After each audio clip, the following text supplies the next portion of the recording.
Hello, good morning. Sa araw nito ay gagawin ko ang trailer brake ng aking Sniper 150.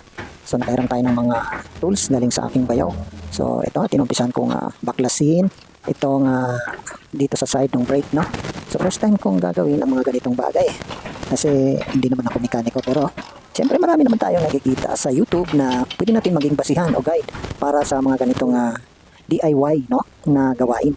No, sa marami na kasi ngayon mga idea na makukuha natin sa YouTube, sa Facebook. So nagka-problema kasi itong aking brake. So nung pinagawa ko kasi ito sa mekaniko, hindi man nila pinagtiyagaan talagang baklasin. So ako, trinay ko, no.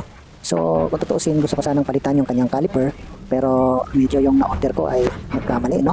Medyo iba yung nabili ko.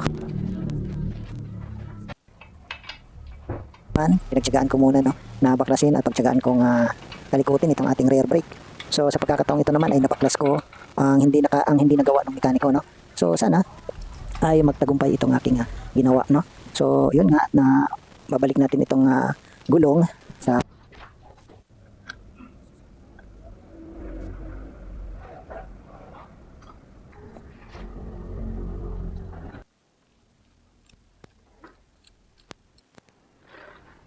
yun, medyo okay na compare nung una na talagang hindi ko siya maikot yung gulong, no.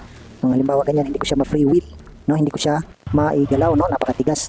So ngayon, ayan, kikita nyo naman at napagana naman natin kahit paano yung brake, no. Successful naman itong ating DIY. So yun lang, maraming salamat sa mga nakapanood nitong ating video. God bless po sa lahat. Thank you so much. Bye-bye.